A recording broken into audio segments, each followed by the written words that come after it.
प्रदेश के राजस्व मंत्री गोविंद सिंह राजपूत के विधानसभा क्षेत्र सुर्खी के रपरा गांव में बुधवार दोपहर वन विभाग और राजस्व अमले की टीम ने पुलिस बल के साथ पहुंचकर बुलडोजर चला दिया और लोगों के मकान तहस नहस कर दिए। प्रशासन की कार्रवाई इतनी असंवेदनशील थी कि लोगों को अपना सामान भी निकालने का मौका नहीं दिया।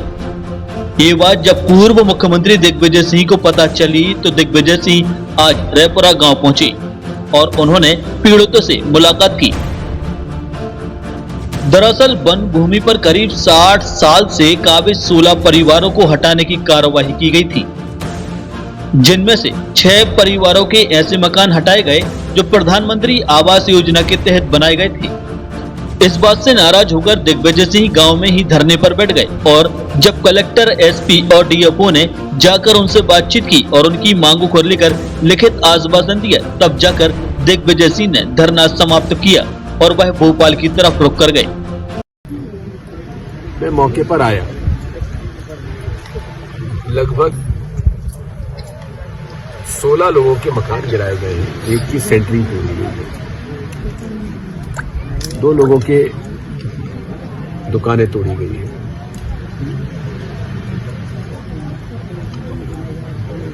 मैंने यहां पता लगाया कि आप लोग कब से रह रहे हो यहाँ। इन्होंने सबने मुझे बताया 50-60 साल से रह रहे हैं। मैं गलत तो नहीं कह रहा? नहीं, सही बात है सर। 50-60 साल से रह रहे हो ना यहाँ, यानी कि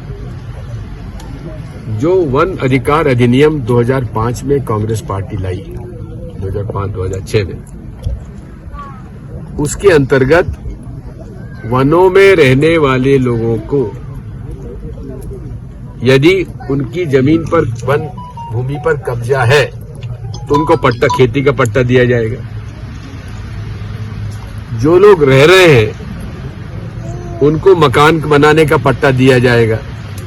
ये देश का कानून है जिसका पालन पूरे अधिकारी, कर्मचारी और प्रशासन सरकारों को करना है, क्योंकि ये राज्य का कानून नहीं है, देश का कानून है। जब 60 साल से ये लोग यहाँ रह रहे हैं, आपकी सरकार ने इन्हें प्रधानमंत्री आवास योजना में किसी को 1,35,000, किसी को 1,15,000, 1,20,000, किसी को 80,000 दिए हैं। उन्होंने मकान बना लिए।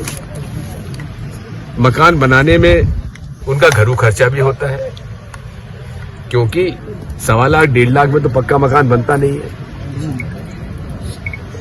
अब ये राजू का फ्रिज लेके आया बेचारा, फ्रिज भी अंदर से नया फ्रिज लेके आया, तोड़ दिया, मकान नीचे गिर गया। शादी हुई थी एक परिवार की, उसका पूरा शादी का सामान आया था, वो सब घर के अंदर रह गया। एक बच्ची जो अपने सर्टिफिकेट निकालना चाहती थी, उसको भी धौंस दे के अलग कर दिया, वो भी इनके नीचे दबे हुए हैं। ये कौन सा शासन काल है भाई? ये तो मैं कहता हूं कि प्रधानमंत्री आवास योजना की जो प्रधानमंत्री रोज गुणगान करते हैं, आपने ये कार्य करके तो प्रधानमंत्री के गाल पर तमाचा मारा है प्रशासकीय अधिकारी जी। जिसने भी आदेश दिया हो तोड़ने का, किसी ने तो आदेश दिया। यहाँ के लोग बता रहे हैं कि पुलिस वाले कह रहे थे कि साहब मंत्री जी का आदेश है। आप बोल रहे थे मंत्री जी का आदेश। टास्क फोर्स समिति के निर्णय के उपरांत ये जो वन विभाग की कार्रवाई की गई है, उसमें जो कुछ लोग बेघर हुए हैं उनके प्रति चूँकि शासन में कमिटमेंट है और उन लोगों के रहने की व्यवस्था, खाने की व्यवस्था की जा रही है और शीघ्र ही उनको मुख्यमंत्री आवासीय बोधिकार योजना के अंतर्गत पट्टे प्रदाय किए जाएंगे, जिससे कि वह लोग अपना आवास बना सकें और पट्टा वाली जो भूमि होगी वो उनकी लीगल भूमि होगी, जिससे उनको भूमि स्वामिधिकार प्राप्त हो। सुर्खी विधानसभा के रैपुरा गांव में जो घटना हुई थी, घटना के बाद मैंने तुरंत पता किया और वन विभाग के अधिकारियों, कर्मचारियों ने जो अतिक्रमण तोड़ा, तो मैंने कलेक्टर से कहा था कि नोटिस पहले दिए जाना चाहिए थे। अगर नोटिस नहीं दिए गए हैं तो रेंजर पर कार्रवाई होना चाहिए। कलेक्टर ने सुबह ही आदेश दिए और रेंजर को सस्पेंड कर दिया गया है। उसके बाद जो भी उनको आवश्यकता है, मकान की आवश्यकता है तो मकान सरकार देगी, प्लाट की आवश्यकता है तो प्लाट की व्यवस्था भी सरकार करेगी। मेरी सुबह माननीय मुख्यमंत्री जी से बात हुई थी।